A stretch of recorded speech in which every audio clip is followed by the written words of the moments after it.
Aleluya. Tome su lugar, hermano. Me da mucho gusto verle, hermano. Gracias a Dios que Dios nos permite vida y nos da las fuerzas para estar juntos y poder alabarlo, glorificarlo, adorarlo. Y también escuchar su palabra, ¿verdad? Que nos direccione, que traiga conocimiento, sabiduría a nuestra vida y dirija nuestros pasos a un caminar correcto en Cristo Jesús. Vamos a estudiar, hermanos, el Evangelio de Mateo en el capítulo 24, que iniciamos la semana pasada con el versículo 1 y 2, donde vino la profecía de parte de Jesús de la destrucción del templo de Jerusalén, lo cual sabemos que ocurrió en el año 70 después de Cristo por el emperador romano Tito. Toda la ciudad fue prácticamente consumida y, como Jesús lo dijo, no quedó piedra sobre piedra. Así comenzó el capítulo 24, pero hoy vamos a ver una temática que continúa en este capítulo. Hay quien divide este capítulo en tres partes. Primero, la destrucción del templo, que ya lo vimos. La segunda, las señales del fin. Y la tercera, la venida del Hijo del Hombre. Y hay quien añade, ¿verdad?, el premio que Dios da por causa del servicio a los santos. Y hoy vamos a tocar el tema que se llama las señales del fin del siglo, que es otra de las temáticas que están en este pasaje, que va del versículo 3 hasta el versículo 27. Debido al extenso, a lo profundo que podemos nosotros introducirnos, hermanos, no queremos irnos tan al fondo porque nos iríamos a muchísimas cosas, no habría el tiempo. Pero quisiéramos, hermanos, a una manera de buena comprensión de este capítulo, que es muy importante, pues tocar los aspectos básicos importantes para esa buena comprensión. Así es que este capítulo, en lo general o en su gran mayoría, está enfocado a tres preguntas hechas por sus discípulos a Jesús, que comienzan en el verso 3. Vamos a leer el versículo 3 del capítulo 24 de Mateo. Dice: estando él sentado en el monte de los olivos, los discípulos se le acercaron aparte diciendo: dinos, ¿cuándo serán estas cosas? ¿Y qué señal habrá de tu venida y del fin del siglo? Así es como comienza, ¿verdad?, esta temática de las señales del fin, la venida del Hijo del Hombre y el premio o la bendición que Dios da a los siervos fieles. Como vimos en el verso 3, la primera pregunta fue: ¿cuándo serán estas cosas? La segunda fue: ¿qué señal habrá de tu venida? ¿Y qué señal habrá del fin del siglo? La primera pregunta no la responde porque la destrucción del templo ya estaba muy próxima. De la señalización de Jesús, de la destrucción del templo, pasaron solamente 40 años.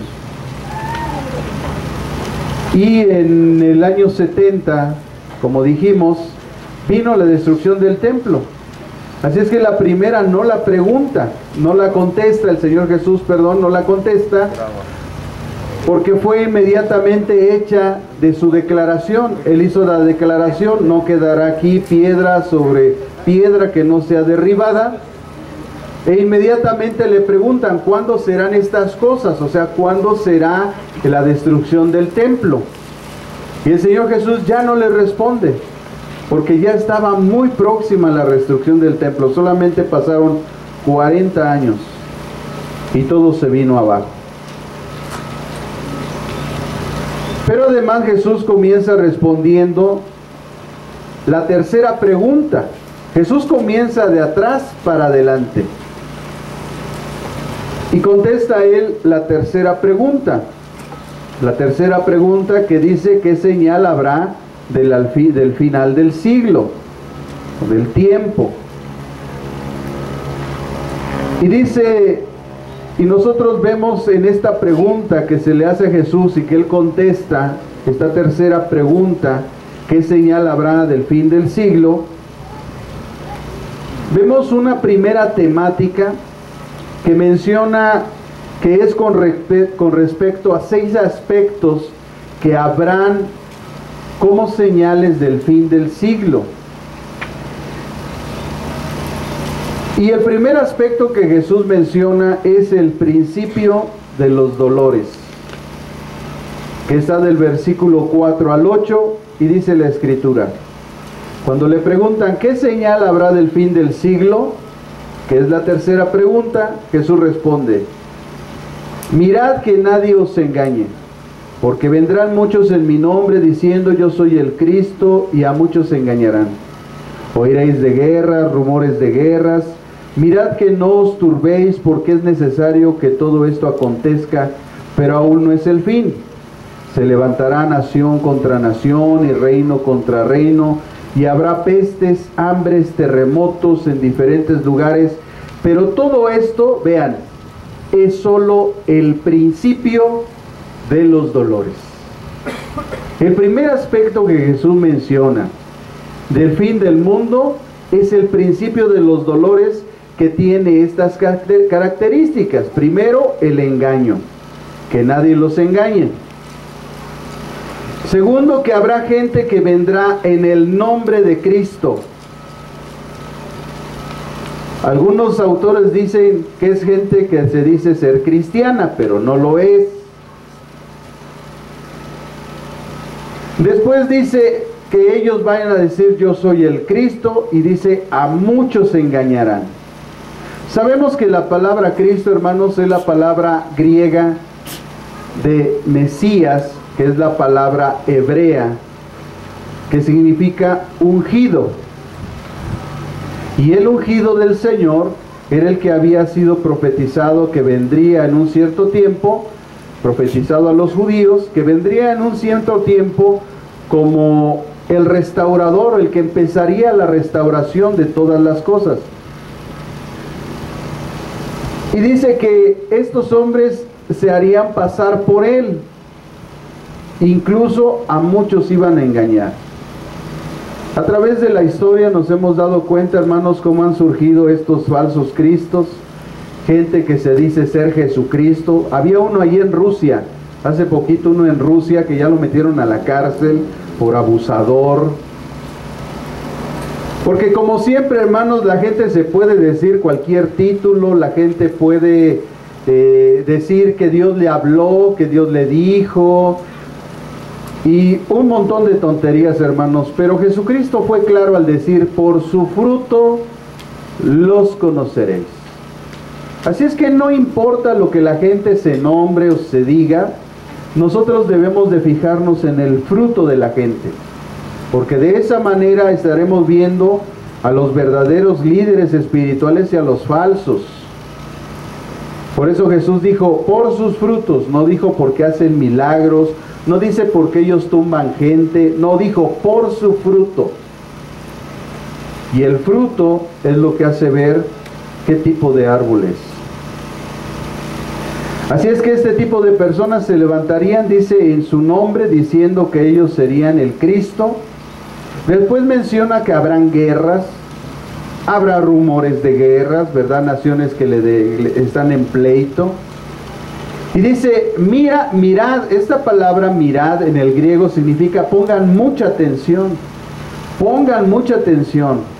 Dice, no se turben, porque es necesario, vean esta palabra, necesario, que todo esto acontezca, pero aún no es el fin. Se levantará nación contra nación, reino contra reino, y lógicamente al haber guerra, está hablando aquí de guerra, el resultado de la guerra, ¿qué es? Pues dice, habrá pestes, hambres y terremotos. la peste y el hambre, que es la consecuencia de la guerra, y los terremotos, el juicio de Dios. Porque el hombre está llevando a cabo estas cosas que van contrarias al propósito de Dios. Y creo que hemos experimentado a través de la historia muchos acontecimientos de estos, que después de que hay guerras, hay hambres y hay todo eso, el Señor envía juicio. Y es precisamente porque Dios no está de acuerdo con lo que el hombre está haciendo. Después dice la Escritura: pero todo esto es solo el principio de los dolores. Y así culmina, hermanos, el primer aspecto importante del fin del mundo. El principio de los dolores, porque todo empieza con algo. Hay algo que empieza a señalar que algo está a punto de suceder. Y a través de la historia, nuevamente les vuelvo a decir, podemos ver que todos los acontecimientos del mundo están marcando precisamente esos principios de dolores. El segundo aspecto, amados hermanos, está del versículo 9 al 10. En el versículo 9 al 10 dice: entonces os entregarán a tribulación, os matarán y seréis odiados por todos por causa de mi nombre. Muchos tropezarán entonces y se entregarán unos a otros, y unos a otros se odiarán. Entonces aquí Jesús está señalando la tribulación de la iglesia y su persecución. También esto es uno de los aspectos de las señales del fin, que la iglesia va a ser atribulada. Gracias a Dios que en muchos países hay libertad de pensamiento, y qué hermosa canción, ¿verdad? México lindo y querido, porque la verdad aquí en México hay mucha libertad y le damos gracias a Dios que nos hizo vivir aquí, pero hay muchos hermanos en otros países que sufren tribulación, persecuciones y han muerto por causa del Evangelio, por el odio despertado solamente por causa del nombre de Jesús. Por el simple hecho de ser cristianos han sido muertos. Y esos aspectos también son parte de las señales antes del fin, que comienzan con estos aspectos. Y dice también que hay una característica o dos características. Primero, la tribulación que viene a la iglesia por causa del odio. Y en el verso 10 dice: muchos tropezarán, o sea, el tropiezo que conlleva después de la persecución. Porque la gente que no está bien firme en el Evangelio, cuando hay una persecución a la iglesia, patitas, ¿para qué las quiero? Renuncian, apostan de la fe, prefieren guardar su pellejo que salvar su alma. Y eso va a acontecer, hermano. Decíamos que el Evangelio de Mateo en el capítulo 24 era un mini apocalipsis. Y aquí se señalan todos esos aspectos que están ocurriendo cuando está el fin de todo el mundo. El tercer aspecto está en el verso 11. Y dice: muchos falsos profetas se levantarán y engañarán a muchos. ¿Qué va a pasar de las señales antes del siglo? Que muchos falsos profetas. Amados hermanos, el ser humano es orgulloso, el ser humano es soberbio, el ser humano es altivo, vanidoso. Y hoy en estos tiempos ha pasado eso, que se han levantado falsos profetas. ¿Cómo sabemos que alguien es un falso profeta? La Biblia dice varias señales. Una de ellas es que si no se cumple una sola de sus profecías, en ese momento todos sabrán que ese es un falso profeta. Como aquel que anduvo declarando que detenía el coronavirus y no sé qué. Y hermanos, yo digo, bueno, y si no lo hubiera detenido, ¿qué nos hubiera pasado, no? Son falsos profetas. ¿Cómo detectamos otro falso profeta? Porque la Biblia dice: que los profetas de Dios profetizaron solamente acerca de Jesucristo, de la venida del Mesías. Los profetas de Dios, que culminó el último con Juan el Bautista, que anunció que el que venía ya detrás de él era el que establecería el reino de Dios. Él fue el último profeta de Dios. Los otros no sé de quién serán, hermano. Entonces, si la gente no quiere entender eso, hermano, no quiere tener honestidad, no quiere tener sencillez y humildad en su corazón, y quiere mantenerse con títulos, hermanos, el Señor un día los va a juzgar. Porque la Biblia lo profetizó, que vendrían esos falsos profetas, porque los profetas de Dios son aquellos que están determinados en la palabra de Dios. Todos los que están fuera de la palabra de Dios, hermanos, pues yo no sé por qué se han puesto esas cosas, o sí, más bien sí lo sé, pues por soberbia, por altivez, por vanidad. Así que, amados hermanos, es importante que nosotros comprendamos esto, para que no nos dejemos engañar.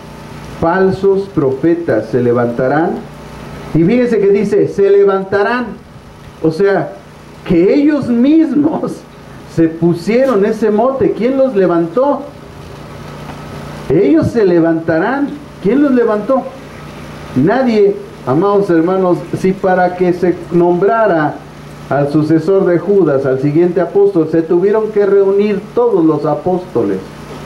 Pablo y Bernabé tuvieron que subir a Jerusalén para poder anunciar las cuestiones que Dios estaba haciendo con el reino de Dios.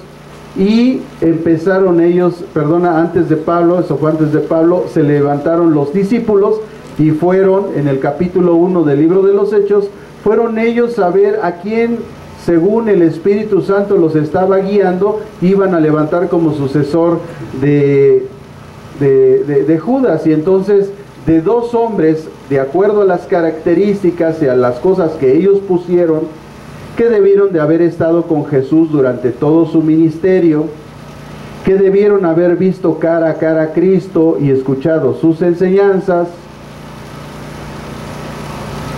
Esas personas podían ser los preelegidos, y entonces encontraron solamente a dos, a Matías y a Bernabé. Y al echar suertes, salió Matías como el que debía de suceder a Judas. Entonces, si para hacer eso se tuvieron que reunir todos los apóstoles, hermanos, para determinar qué es un profeta, o que incluso en ese tiempo quién podría ser otro apóstol, se tendrían que reunir todas las iglesias cristianas, todos los líderes principales de todas las corrientes cristianas para determinarlo. Pero ¿sabe qué pasaría? Terminaríamos nosotros con otro papa más. Por eso le damos gracias a Dios que no ocurre eso. Así que la gente, hermanos, se sigue nombrando, y me da tristeza porque pues Dios no puede ser burlado, el diablo no está jugando, y todo es nada más cuestión de tiempo. Así se nos anunció, hermanos, que tuviéramos cuidado de los falsos profetas, porque ellos engañarían no a pocos, dice a muchos. Y hay muchas iglesias engañadas por estos falsos profetas, que lo único que yo he visto en ellos es un espíritu de adivinación.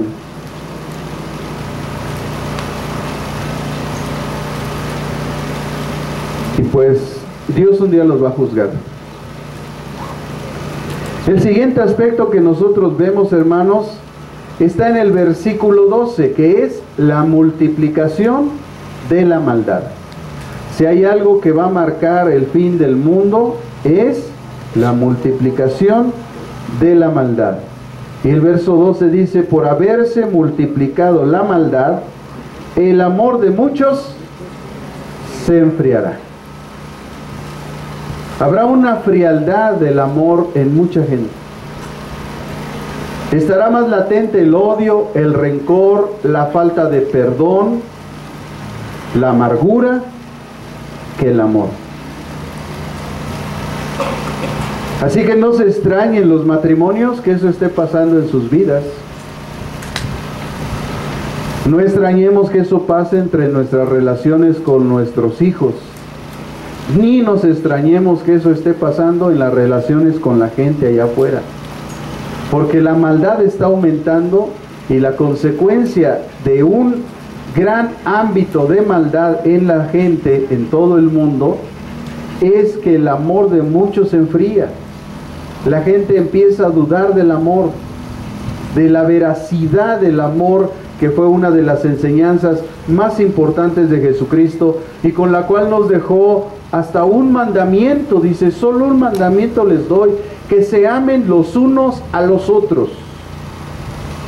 Así es que no es raro ver pleitos, situaciones, porque nos estamos dejando influenciar por la maldad.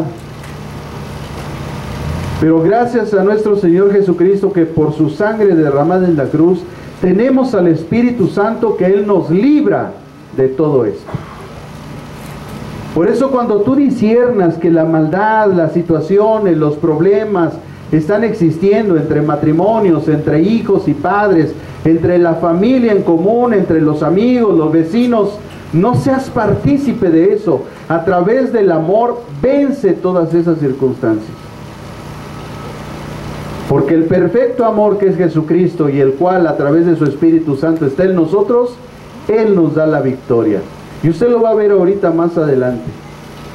Porque hay una declaración importantísima que se ha mal interpretado, pero que hoy vamos a interpretar correctamente en su contexto.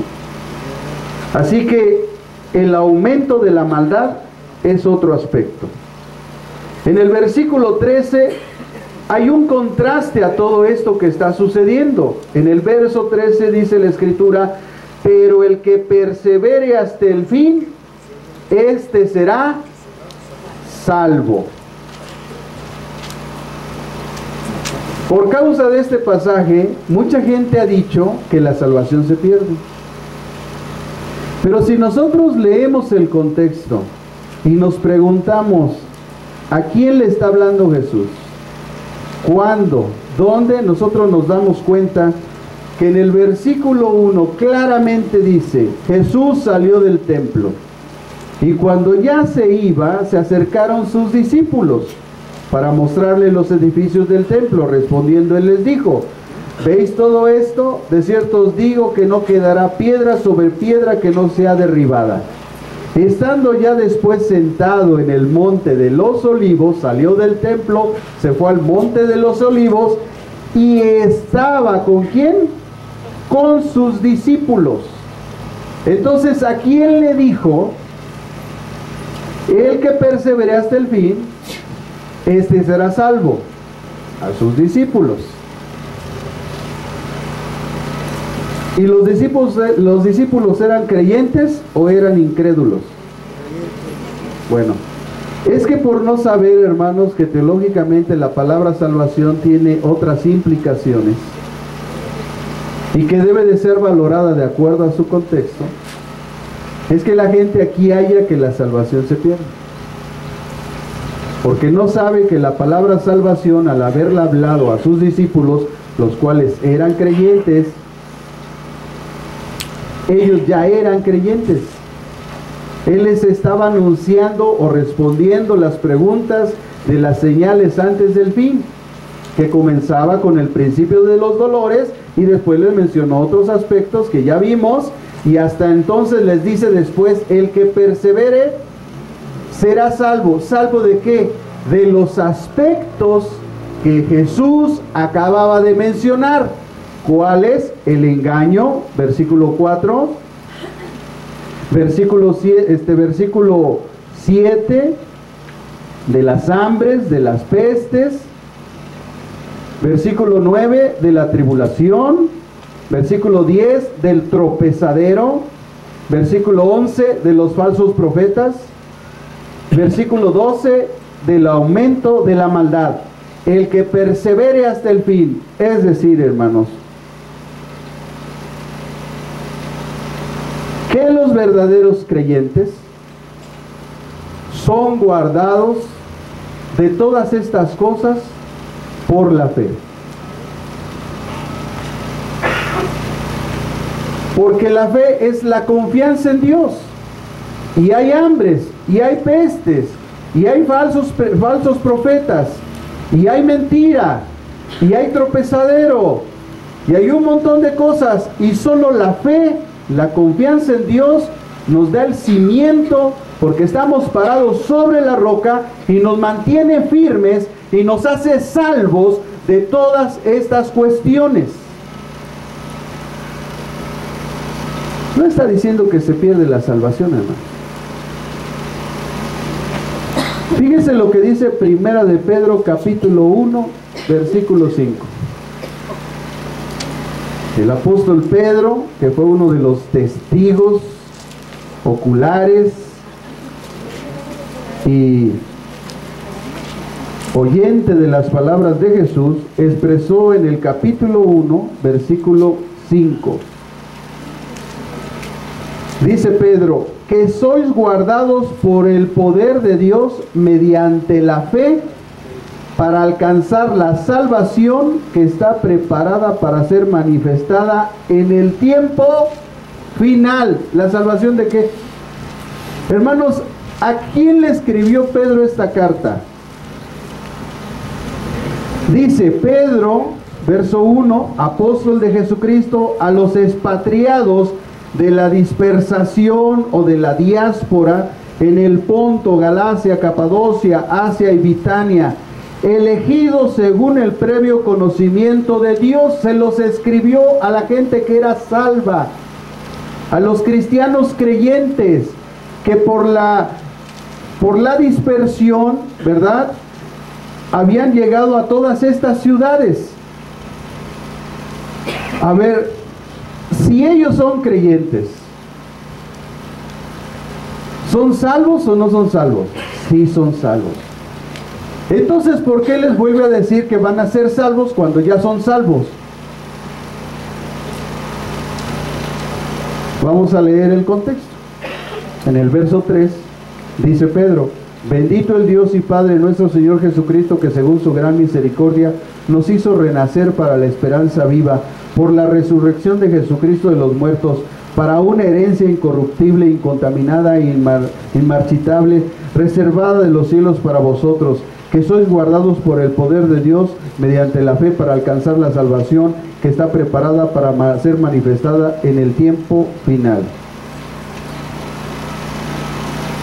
Pedro les está dando la esperanza de que son salvos de sus tribulaciones por la dispersación que han sufrido, de tal manera que han dejado sus casas, sus trabajos y todo lo que tenían por causa de ser seguidores de Cristo. Y dice, ustedes son guardados, porque esta anunciación de salvación de Cristo, y dice los aspectos de la salvación de Cristo y la herencia que nosotros recibimos, les dice que somos guardados porque esta salvación que fue manifestada en el fin de los tiempos marca, hermanos, el inicio del reino de Dios, pero también marca que sufrimos tribulaciones, circunstancias, pero que además, por la esperanza que Dios nos ha dado a través de Cristo, su protección, Él nos va a guardar hasta el fin del tiempo, si fuera necesario. Y es lo mismo que Mateo está diciendo acá. En Mateo capítulo 24, cuando dice, cuando Él persevere hasta el fin, porque lo que está marcando es la perseverancia de los santos. Hemos nacido de nuevo, que tenemos al Espíritu Santo, por la obra y el poder del Espíritu Santo, tenemos la capacidad de ser testigos de Jesucristo. La palabra testigo es la palabra martureo, de donde se deriva la palabra mártir, y que si fuera necesario, nosotros que tenemos al Espíritu Santo, estamos dispuestos a ser mártires, si fuera necesario, por Cristo. Esa es la perseverancia de los santos. Así que el pasar tribulaciones, hambres y esas cosas, el Espíritu Santo nos da la capacidad. Por eso, después de mencionar los aspectos, Mateo dice: el que persevere El que confíe hasta el final en su Señor será salvado de todas estas cosas que les acabo de mencionar. Del engaño, de las guerras, de la hambre, de las pestes, de la tribulación, del tropiezo, de los falsos profetas, de la maldad. Ustedes van a ser librados. El siguiente aspecto, hermanos, está en el verso 14. Dice la Biblia, y el mundo, y será predicado este evangelio del reino en todo el mundo para testimonio a todas las naciones, y entonces vendrá el fin. Aquí hay dos aspectos importantes. Primero, que esto conforma una anunciación de parte de Jesús de un aspecto del fin del mundo. Cuando el mundo se esté acabando, usted va a escuchar que el evangelio se comunicó en Asia, en los confines de la tierra, en todos los países del mundo. La Biblia se ha impreso en más de 150 idiomas de todo el mundo, incluso más de 50 dialectos solamente aquí en México. Entonces, la palabra de Dios predicada al mundo es una señal de que está próximo a venir Jesucristo. Y la segunda es que Mateo menciona que cuando esto pase, el fin del mundo vendrá. Es por eso que decimos, Cristo viene. Cristo está más cerca de cuando estas palabras fueron pronunciadas. Han pasado 2023 años y cada vez estamos más cerca del fin. Otro aspecto que menciona, hermanos, o otras cosas que nosotros vemos en esta anunciación del fin, es por supuesto, ¿verdad?, la predicación del Evangelio, porque Dios inspira a nuestro Señor Jesucristo para que Él dé la señal del fin, y lo da hasta el último. Él responde la pregunta al último. Pero además, Él menciona 5 aspectos muy importantes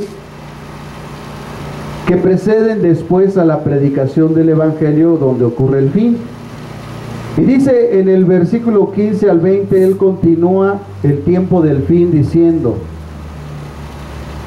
por tanto, cuando veáis en el lugar santo la abominación desoladora, la que habló el profeta Daniel, el que lee entienda, entonces los que estén en Judea huyan a los montes, y el que esté en la azotea no descienda para tomar algo de su casa, y el que esté en el campo no vuelva atrás para tomar su capa. Pero ay de las que estén encintas y las que críen en aquellos días. Orad pues que en vuestra huida no sea en invierno, ni en día de reposo o en sábado. Una de las siguientes señales que dice que también acompañan al fin, y esto es muy trascendente porque aquí se menciona al profeta Daniel.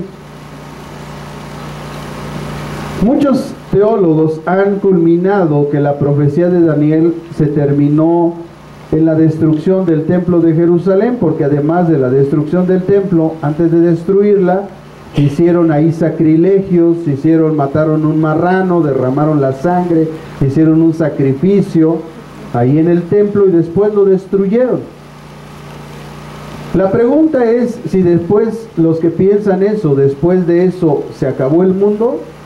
No, ¿verdad? Entonces la profecía de Daniel tiene cumplimiento también en el fin del mundo de nuestra época, porque eso es precisamente lo que va a hacer el anticristo. El anticristo se va a construir nuevamente el templo de Jerusalén por tercera vez, y entonces él se sentará haciendo sacrilegio de lo que es santo para Dios. Y esa abominación desoladora nosotros la podemos ver en Daniel capítulo 9, versículo 27. Daniel capítulo 9, versículo 27. Créame que es complicado todo esto, hermano. Estoy tratando de resumir muchas cosas, porque hay muchas otras cosas que mencionar, pero bueno, lo importante es que haya una comprensión. Daniel 9, 27. Después de haber anunciado Daniel la venida del Mesías, el Mesías príncipe, dice en el verso 27, por otra semana más confirmará el pacto con muchos, a la mitad de la semana, que son 3 años y medio. La última semana de Daniel son 7 años, y aquí el profeta se le anuncia que 3 años y medio, ¿verdad? Solamente va a ser confirmada el pacto. ¿Cuál pacto? El pacto de paz. ¿El pacto de paz entre quién? Entre Israel y el mundo. Los países que están en contra de Israel. El anticristo hace un pacto para que haya paz. Y como siempre, cuando la gente diga, como dijo Jesús, cuando ellos digan paz, paz, entonces tribulación va a venir. A veces en los pacientes, cuando vemos que están ya muy enfermos, ya casi moribundos, de repente les entra una luz y como que empiezan a caminar y a comer, pero después de esa paz, ¿qué hubo? Panteón, ¿verdad? Bueno, disculpen por ser tan tajante, ¿no? Pero pues es que así es. Entonces así, ellos van a decir, todo está bien, hay prosperidad en el mundo, todo ya hay paz en Israel, todos se llevan bien, y en ese momento, hermano, en ese momento va a venir un problema. Dice, a la mitad de la semana hará cesar el sacrificio y la ofrenda, porque nuevamente cuando se construye el templo de Jerusalén, nuevamente con el anticristo, ellos regresan a esas antiguas prácticas, aquellas que se suspendieron en el año 70 por la destrucción del templo, porque era una ordenanza de parte de Dios que los israelitas tenían que sacrificar animales como expiación por sus pecados y expiación por los pecados de todo el pueblo. Entonces dice Daniel que van a reanudar otra vez van a ser sacrificados animales en el templo en ese tiempo. Después de, con mucha muchedumbre de las abominaciones, vendrá el desolador hasta que venga la consumación, y lo que está determinado se derrame sobre el desolador, es decir, el anticristo, que aquí tiene el mote de desolador. Así que una de las señales que continúan del fin de los tiempos es precisamente la aparición del anticristo. Otra de las señales que se manifiestan es en el versículo 21 y 22 de Mateo capítulo 24. Mateo 24, 21, 22, dice la Escritura, porque habrá entonces gran tribulación, cual no la ha habido desde el principio del mundo hasta ahora, ni la habrá. Vean cómo la aparición del anticristo después trae gran tribulación. Una gran tribulación en todo el mundo, pero sobre todo sobre el pueblo judío, porque está profetizado, ¿verdad? El martirio, el dolor, dicen los dolores o el lamento de Jacob. Y Jacob es Israel. El lamento de Israel, después de la aparición del anticristo, después de 3 años y medio de paz, viene una gran tribulación. Aquí dice una gran tribulación, la cual no ha habido ni la habrá. Es decir, que lo que pasó con los judíos, con Hitler, se va a quedar corto, ¿eh? Gracias a Dios que Dios siempre guarda un remanente de su pueblo, y algunos de ellos se van a salvar. Dentro de ellos los 144,000 que van a ser sellados, que Dios ya ha escogido de las 12 tribus de Israel, de las antiguas tribus de Israel que todavía han sobrevivido hasta estos tiempos. Dios va a guardar a 144,000, 12,000 de cada tribu van a ser el remanente de Dios. Y aparte los que reciban el mensaje de ellos, porque ellos van a hablar, ellos van a creer en Jesucristo y ellos le van a predicar a sus compatriotas. Así que gracias a Dios por el plan que Dios tiene para el pueblo de Israel, porque aunque hasta este tiempo, para ellos, aunque leen la Torá, les está velada la verdad de Dios.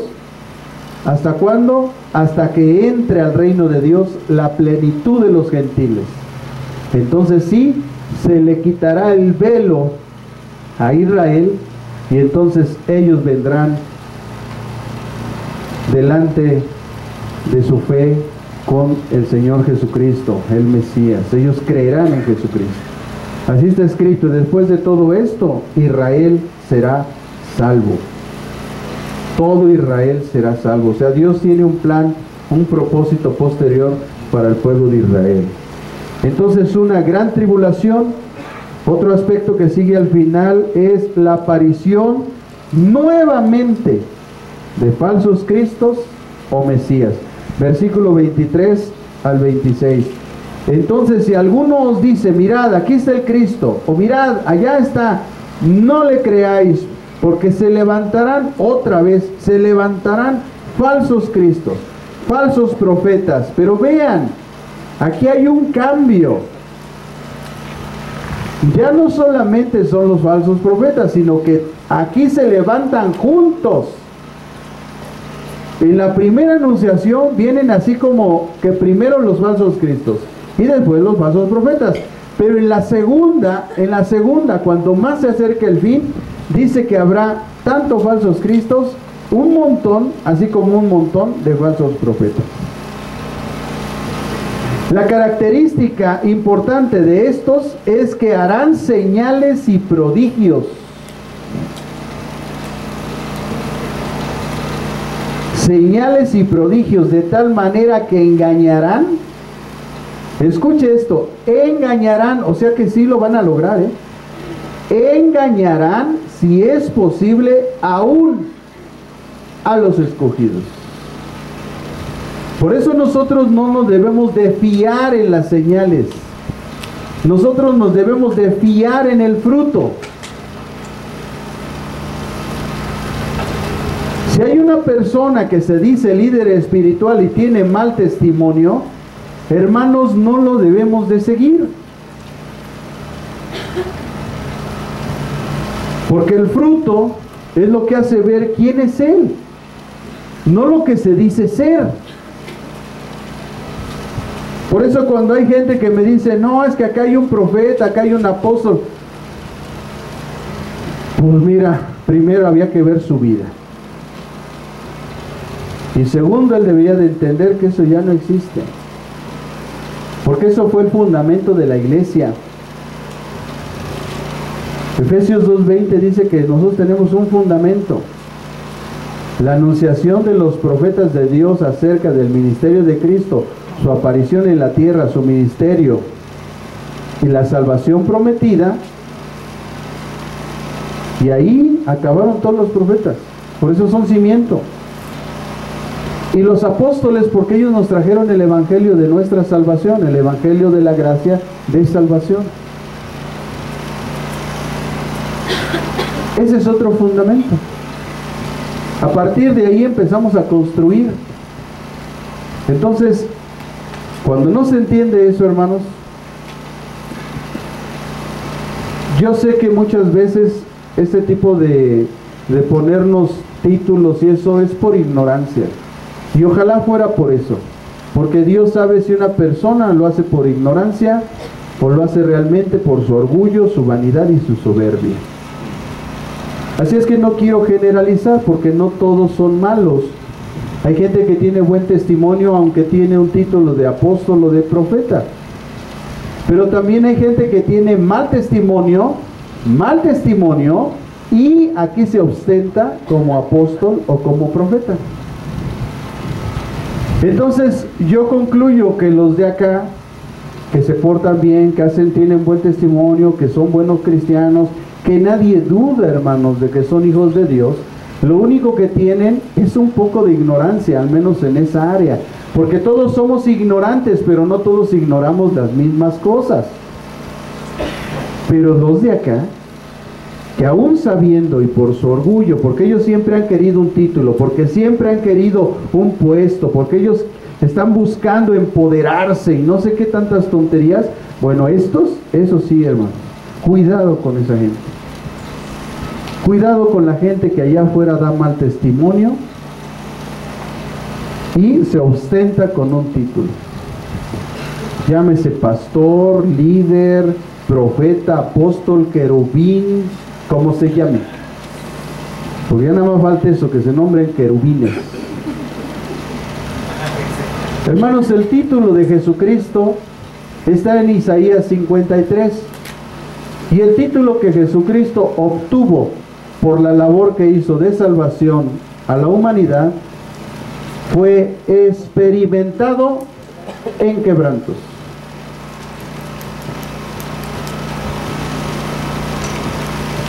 Pero ahí es cuando vemos, hermanos, la ignorancia del hombre y la soberbia y la altivez del hombre.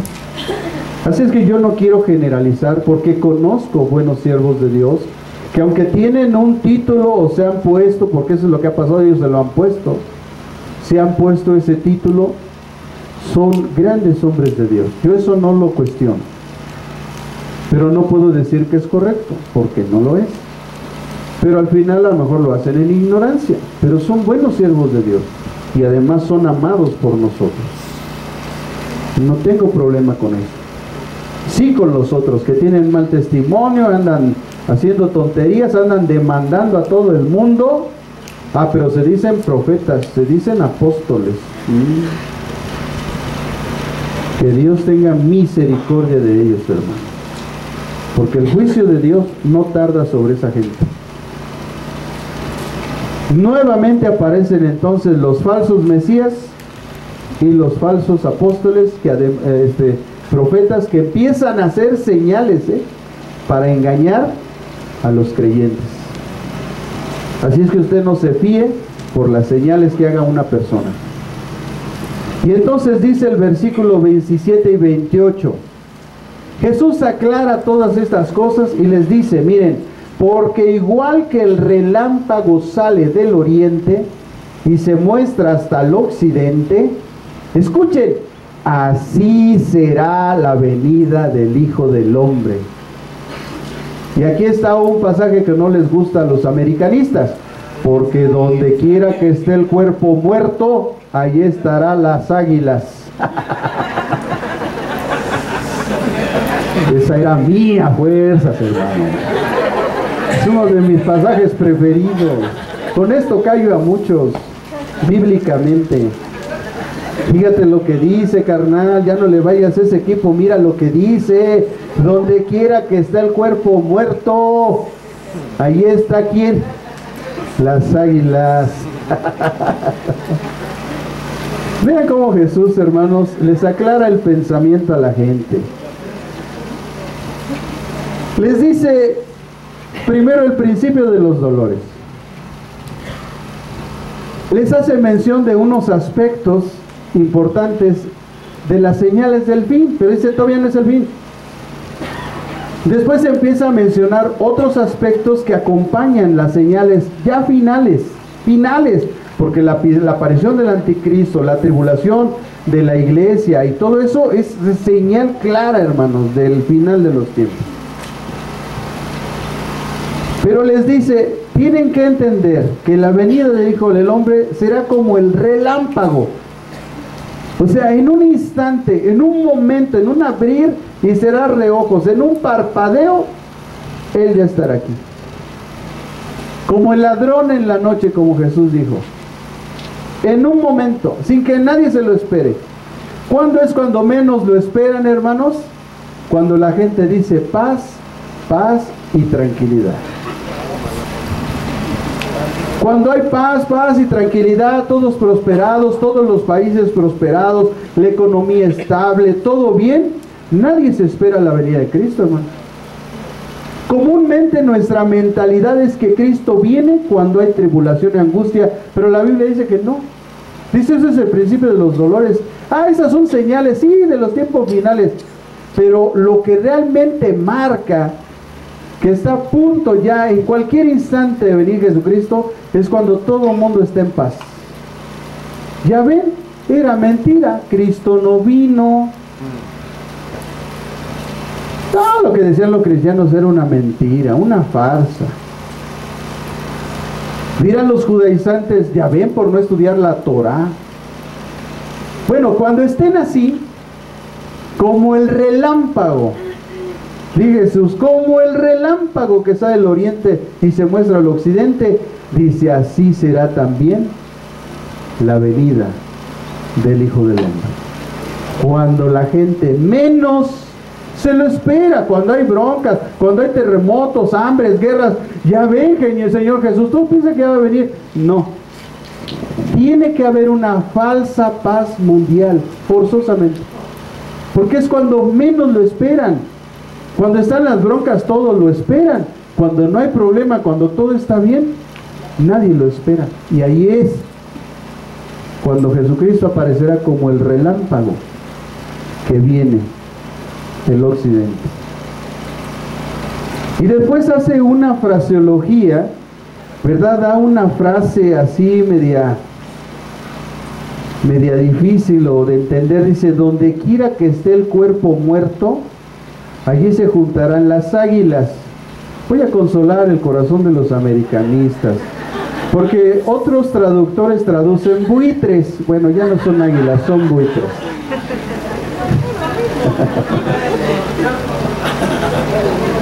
Así que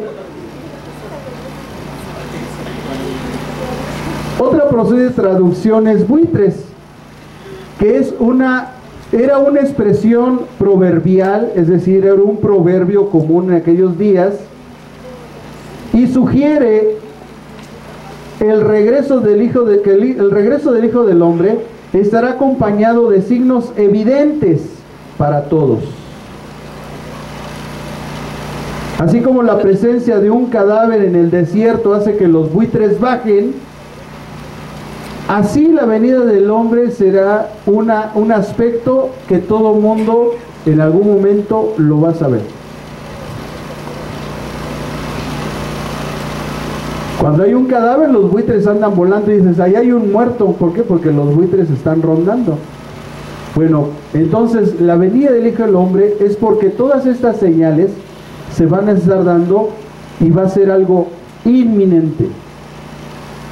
Y ya vemos los buitres volando, ¿verdad? Las guerras, los rumores de guerra, los engaños, las tribulaciones al pueblo de Dios, los falsos profetas, los falsos maestros. Solo falta la abominación desoladora, el anticristo. Y lo que conlleva su venida, el de la renovación de los sacrificios en Israel, la construcción del tercer templo.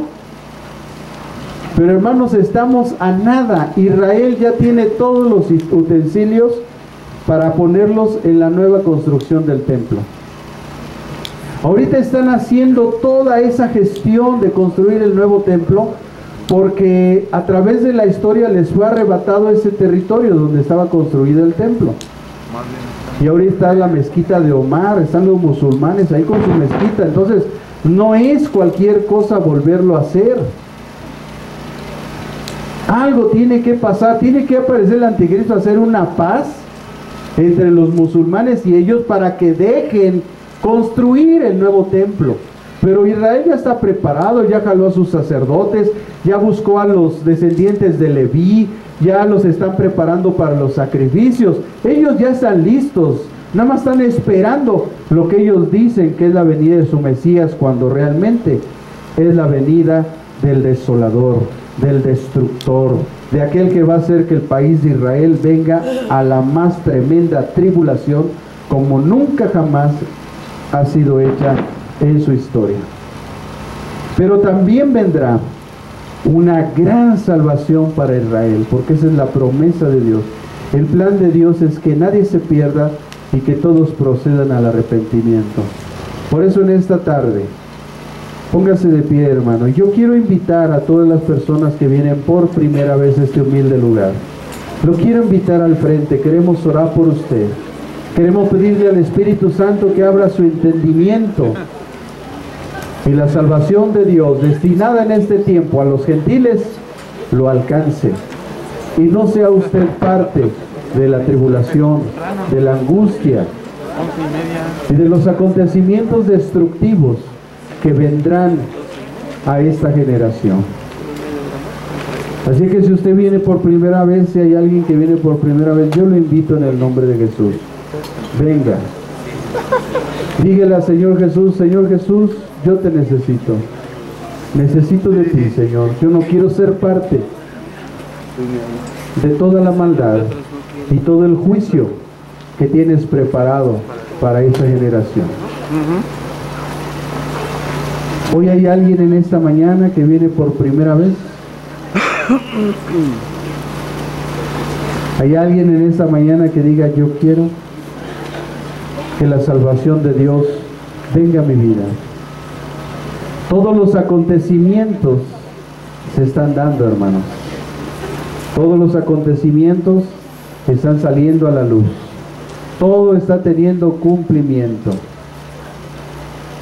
Parece ser que hoy todos somos de casa y me da mucho gusto. O hay gente tal vez que ya vino por primera vez y esta es la segunda vez que viene o tercera. Dios les siga bendiciendo. Porque hoy tenemos preparada la Santa Cena del Señor. Así es que, como dice la Escritura, todas las veces que la lleváramos a cabo, la muerte del Señor anunciamos. Dios le bendiga. Dios le bendiga.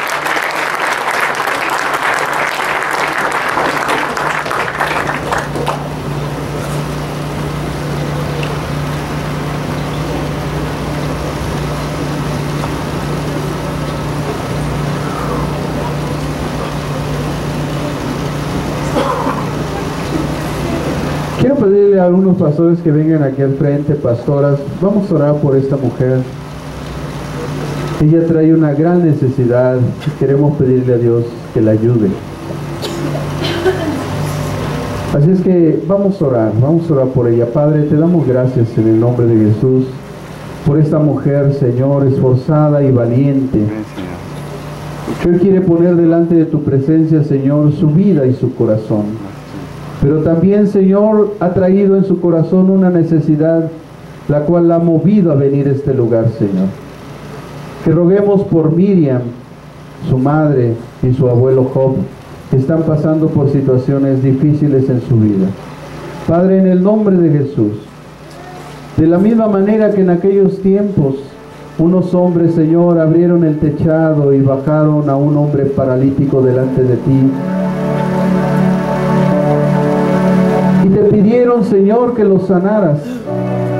De esa misma manera hoy viene esta mujer, Señor, arriesgándose, atreviéndose, eliminando la vergüenza y el que dirán, y viene con fe, con seguridad, y pide por su madre, y pide por su abuelo. Señor, bendícela a ella, Señor, con tu Santo Espíritu, y también bendice a su familia, Señor, que hoy trae delante de tu presencia.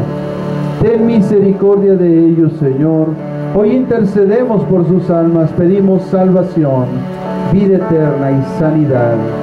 Ten misericordia, Señor, libéralos de toda opresión, de toda angustia, de todo temor, y que tu gracia y tu misericordia, amado Señor, desciendan del cielo sobre esta familia en el nombre de Jesús. Padre, gracias por esta mujer valiente, Señor, que se atrevió a pasar. Tal vez dudó al principio, pero después tu Espíritu la movió. Yo la pongo en tus manos, Señor. Llénala de tu Santo Espíritu, Señor, y obra a través de su fe para la sanidad, la salvación y la liberación de su familia. Todo esto te lo pedimos con humildad y reverencia, Señor, en el nombre poderoso y santo de Jesús de Nazaret. Amén. Amén, amén. Denle un fuerte aplauso a Dios, Señor. Gracias. Dios le bendiga. Tenga paz en su corazón. Confíe en Dios. Salga de esta confiada de que Dios hace todas las cosas porque Él es bueno. Porque para siempre es su misericordia Su gracia es de generación en generación. Cuando nuestro Señor Jesucristo, amados hermanos, llevó a cabo la cena del Señor, anunciando su muerte,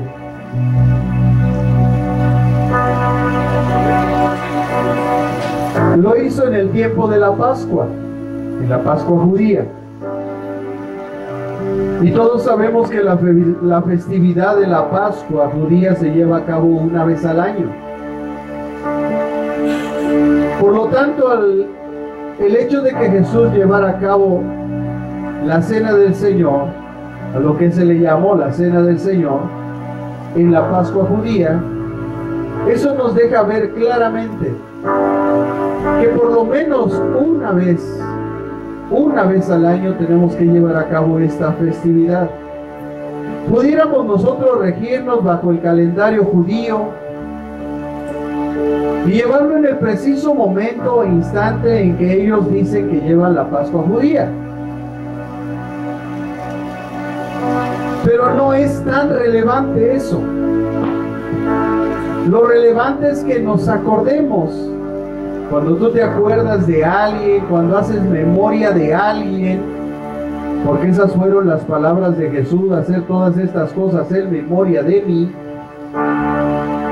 no importa cuándo sea, sino que sea, que te acuerdes, que no se te olvide lo que Cristo hizo en tu vida. En alguna ocasión me preguntaron por qué no hacíamos la Pascua más seguido, y yo les dije, ¿sabes realmente lo que es la Pascua? ¿O lo que es la cena del Señor?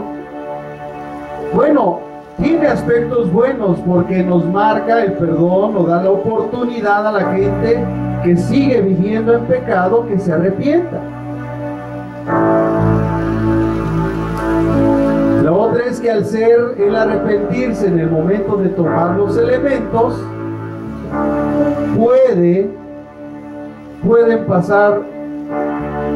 pueden recibir la bendición de parte de Dios.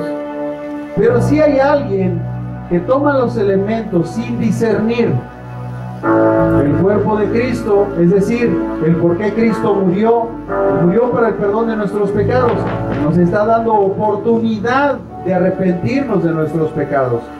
Pero si a pesar de no entender eso, tú lo llevas a cabo y continúas con tus pecados, entonces dice que juicio comes para ti. Es decir, que la sentencia de esos pecados que estás cometiendo, de los cuales no te quieres arrepentir, vendrá a tu vida. Y el apóstol Pablo, cuando le escribe a los Corintios, precisamente les dice esas cuestiones que nosotros vamos a llevar a cabo. Y dice en el capítulo 11 de la primera carta a los Corintios: al anunciar es esto que sigue, no os alabo porque no os congregáis para lo mejor. Fíjense que la iglesia de Corinto era la iglesia más carnal. Ellos ostentaban de que en ellos había milagros, descendía polvo del cielo, hablaban en lenguas, hacían prodigios y señales. Pero les dice Pablo que esta es una iglesia que no se congrega para lo mejor. Y le dice a esos mismos corintios: ustedes se congregan para lo peor. Y les dice, en primer lugar, cuando se reúnen como iglesia, oigo que hay entre vosotros divisiones. Y en parte lo creo. O sea, tampoco Pablo se creía todo lo que le decían. Dice, bueno, en parte creo que puede ser. En parte creo que esté pasando eso. Es preciso que entre vosotros haya divisiones, para que se ponga de manifiesto entre vosotros los que son aprobados y los que no lo son. Cuando pues os reunís vosotros, eso no es para comer la cena del Señor. que era una comida ágape, de amor, de comprensión, de participación. Dice, al comer cada uno se adelanta a tomar su propia cena. Ah, caray, ¿cómo está eso? Resulta que en la antigüedad se reunían en las casas, así como el Señor un día se reunió en una casa, en un aposento, y le pusieron comida. ¿Qué comida? La tradicional de la Pascua. Panes sin levadura, vino, agua y carne de cordero, y ahí estaba. Entonces los cristianos siguieron celebrando esa Pascua y cada uno de ellos llevaba lo que aquí en México llamamos la comida de traje. Yo traje pollo, yo traje bisteces, yo traje rajitas en crema, con elote, con papitas, y bueno, ahí todos ponían. Pero resulta que los cristianos decían, como yo traje el pollo y lo demás no me gusta, pues entonces yo no les doy de mi pollo, yo me como mi pollo. O sea que había egoísmo. Y le dice, cuando ustedes se reúnen, eso no es comer la cena del Señor, porque al comer cada uno se adelanta a tomar su propia cena. Y mientras uno tiene hambre, otro se embriaga. Vean lo que hacían, hermanos. No solamente iban a saciar su hambre, sino que además se ponían medios dorombolos. Porque había vino. Había vino. Había vino. Se les cayó la cabeza a los religiosos. Había vino. Y esto, pero abusaban de él. Abusaban.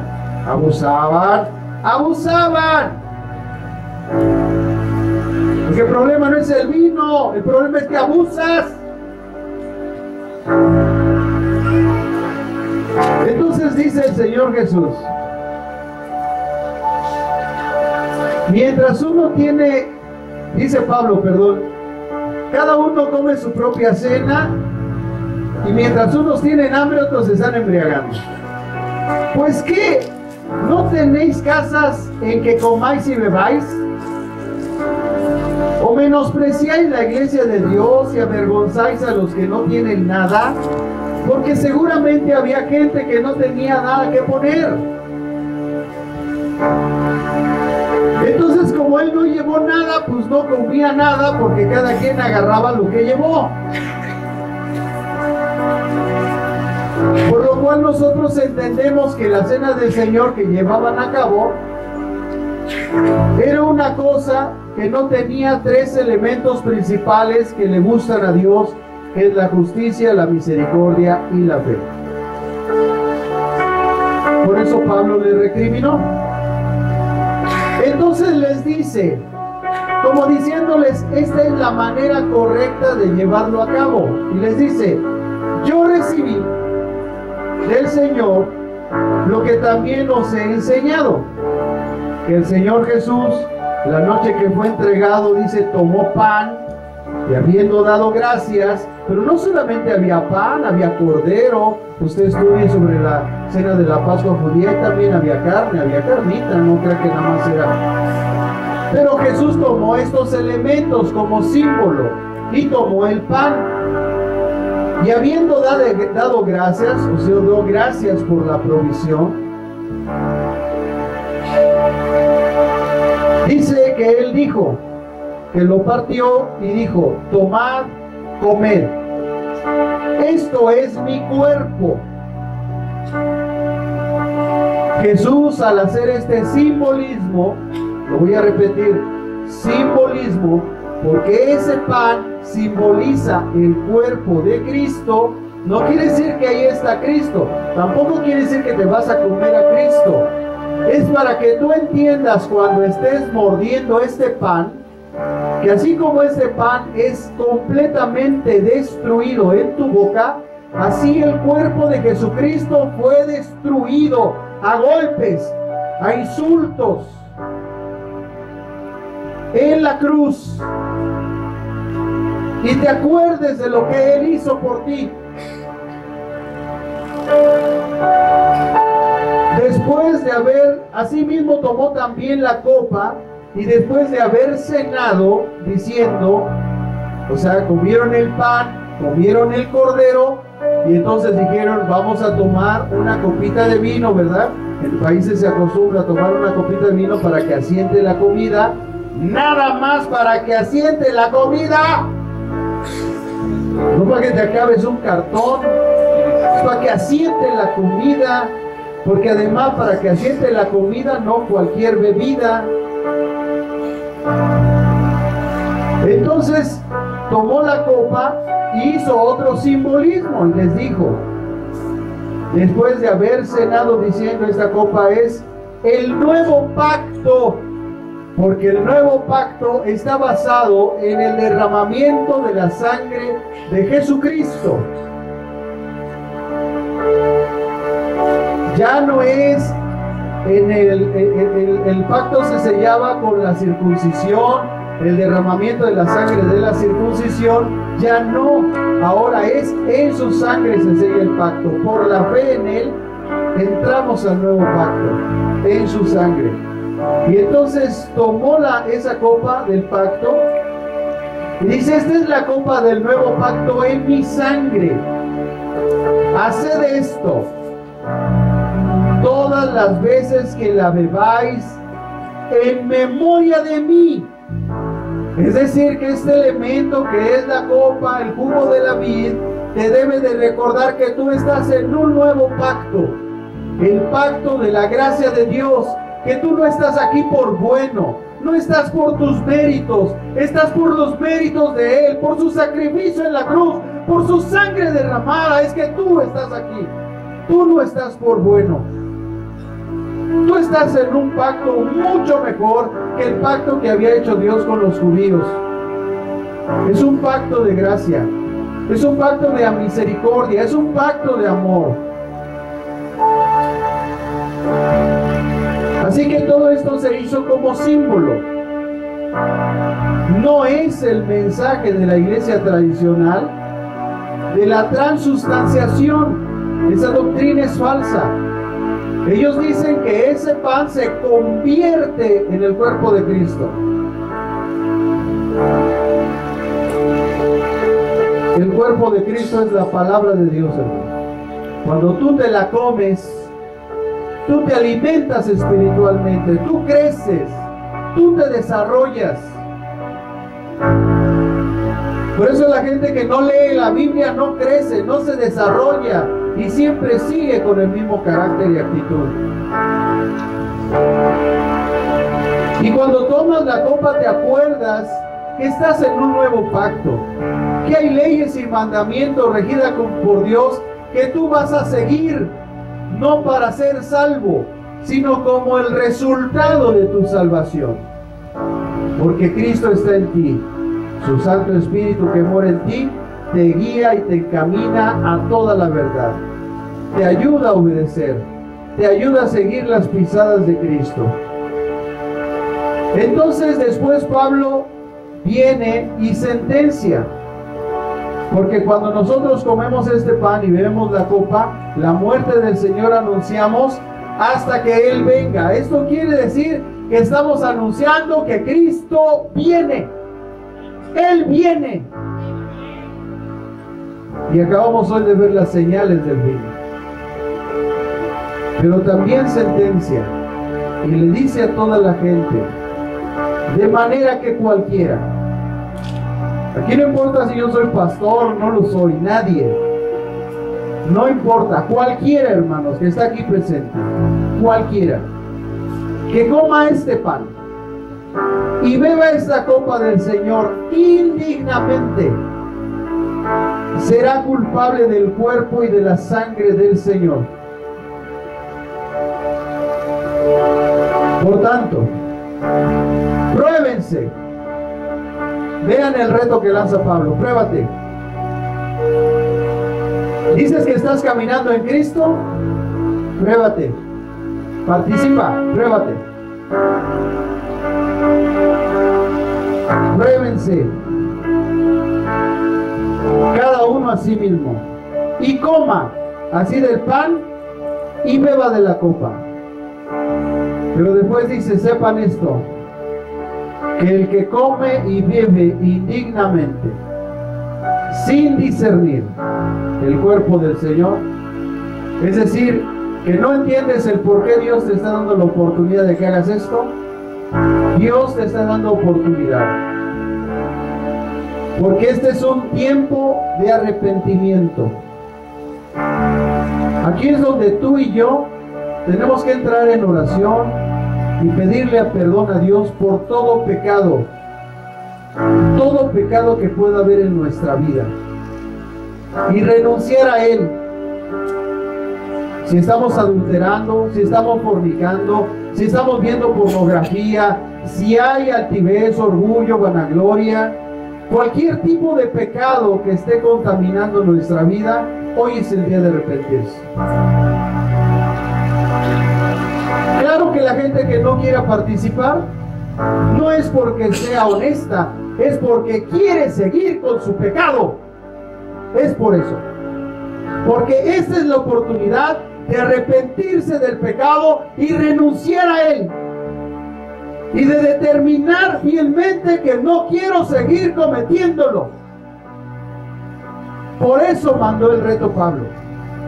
Entonces después les dice, por lo cual, es decir, la gente que ha tomado indignamente esta copa, esta gente, escuche, hay muchos enfermos. O sea, hay una sentencia para esa que te va a venir enfermedad a tu vida. Muchos debilitados, espiritualmente débiles. Y por último dice, muertos. Y la palabra muerte aquí en el griego es físicamente, muerte física.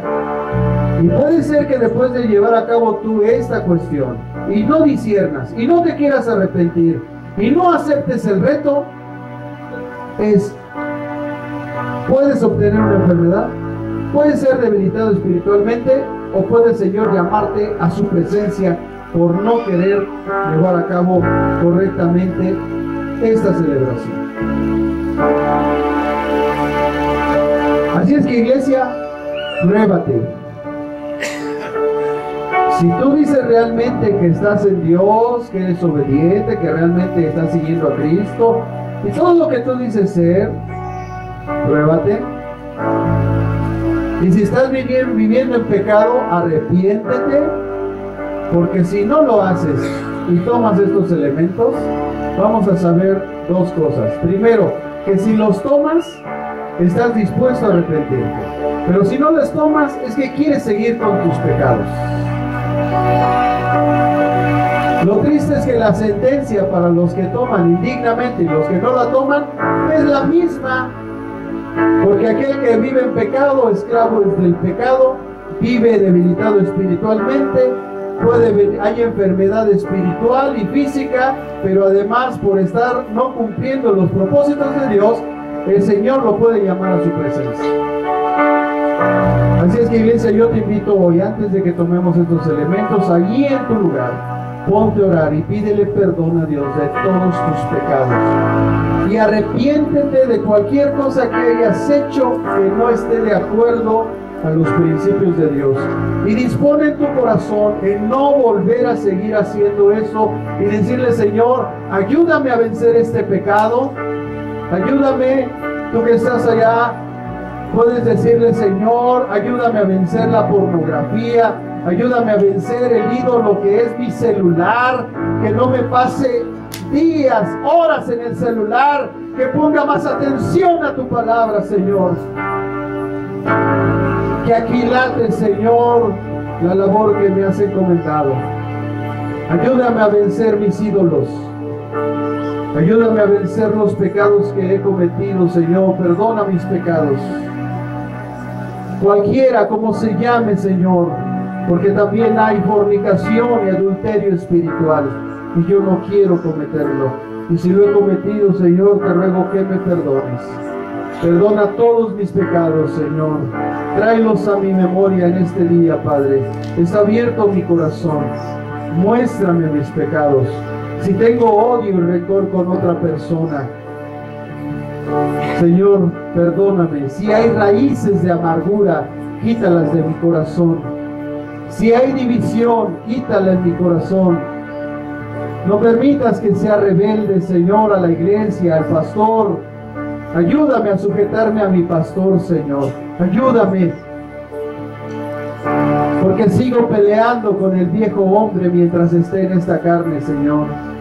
Y sigo batallando y a veces me quiero rebelar. Señor, te ruego por mi pastor Francisco Javier. Ayúdame, Señor, a sujetarme a él. Bendice su vida, Señor. Ayúdame a mí, que soy un ser humano, Padre.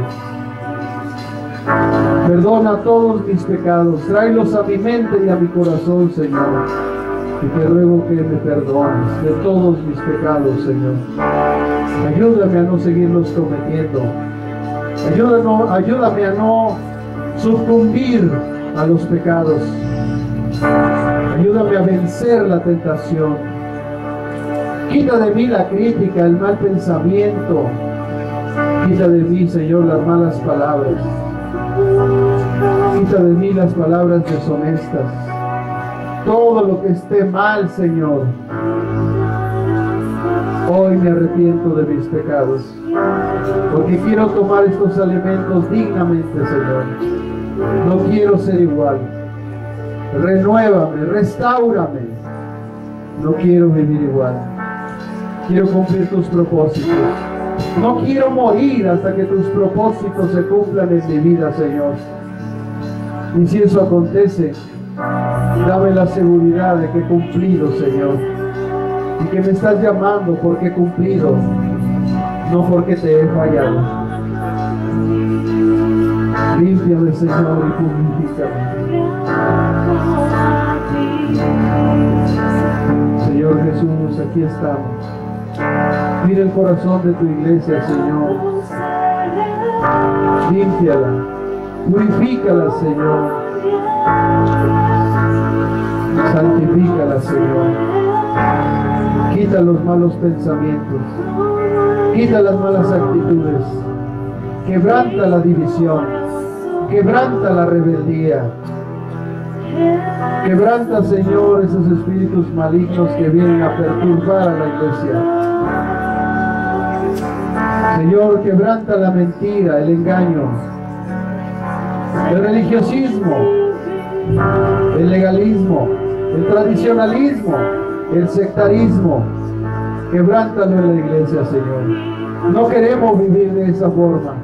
Queremos vivir bajo la sana palabra de nuestro Señor Jesucristo, basados en la verdad, basados en tu palabra, Señor.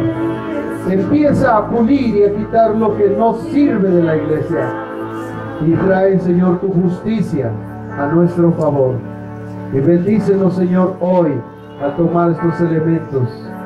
Haznos dignos, Señor, de poder tomarlos. Pues recordamos el sacrificio y recordamos el pacto que hiciste con nosotros, el pacto de la gracia, Señor, que no está basado en obras, sino en tu gracia y tu infinita misericordia. Haznos tomarlos dignamente, Señor, en el nombre de Jesús. Amén. Amén, amén.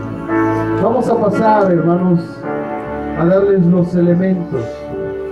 ¿Quién no puede participar de esos elementos, hermanos? Pues quien no tenga a Cristo en su corazón. No se lo recomiendo. ¿Quién no puede participar? Quien quiera seguir con sus pecados. Eres libre, hermano. Ya te dije lo que puede suceder.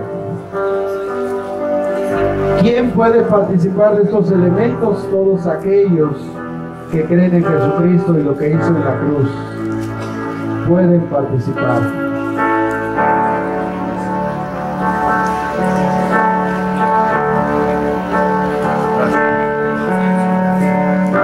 Así que esta participación, amados hermanos, es en memoria de nuestro Señor Jesucristo, de lo que Él hizo por nosotros. Bendito Dios que nos dio la salvación por medio de nuestro Señor y Salvador Jesucristo, a quien es siempre toda la gloria, toda la honra y toda la alabanza. Que el Señor traiga paz en nuestros corazones, pues si los hemos confesado nuestros pecados, Él es bien y justo para perdonarnos de todo pecado y de toda maldad. Pero no quisiéramos tampoco sufrir consecuencias. Sabemos que todo pecado trae una consecuencia, pero por eso también pedimos misericordia, para que el Señor no nos pague de acuerdo a lo que hemos hecho, sino que su misericordia hoy venga sobre todos nosotros, nos limpie, nos lave, nos purifique y nos dé la oportunidad de seguir de acuerdo a los propósitos de Dios.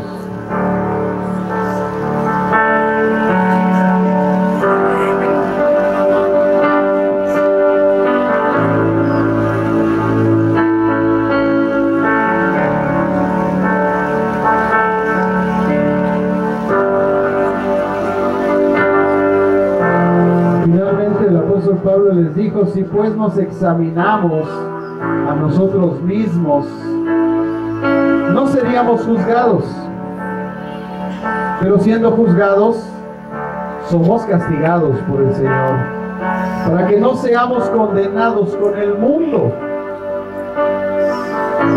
Es decir, que aun cuando el Señor llama a sus hijos por causa de estar cometiendo pecados, es precisamente porque no quiere que sean parte de este mundo y del juicio de este mundo. Así que, hermanos míos, cuando reunáis a comer, esperaos unos a otros. Si alguno tiene hambre, que coma en su casa, para que no os reunáis para condenación. Las demás cosas las pondré en orden cuando vaya. Es decir, Pablo prometió estar presente para supervisar que todo se llevara a cabo de acuerdo al mandato del Señor. En aquel tiempo era una comida ágape donde todos llevaban mucha comida y participaban de ella. Dice la tradición que mientras comían, había gente que estaba alabando a Dios. Y cuando terminaba la alabanza, había alguien que compartía la palabra de Dios. Entonces la gente que no conocía de Dios, al ver la unidad, la coinonía, el amor entre ellos, dice que todos, el Señor añadía cada día a los que eran salvos, por esa unidad y esa demostración de amor. Si ya todos tenemos nuestros elementos, hermanos, que sea este elemento, el pan, el recordatorio para tu vida de lo que Cristo hizo por ti, que su cuerpo fue inmolado y Él murió para el perdón de tus pecados. Comamos del pan, hermanos.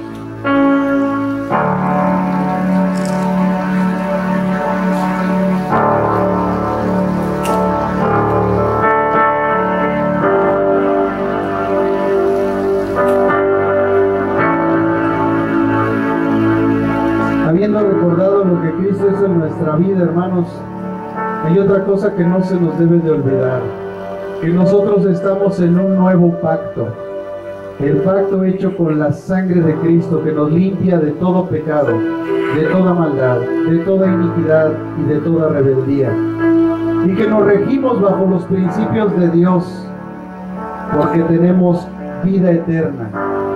Tomemos, hermanos.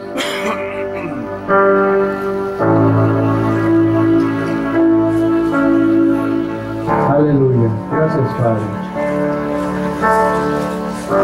Van a recoger la copa, hermanos, o el vasito. Mientras estás ahí en tu lugar, dale gracias a Dios y dile: gracias, Padre. Gracias te doy en el nombre de Jesús por tu bondad y misericordia, Señor. No soy digno, Gracias porque nos concedes a la iglesia una vez al año, Señor.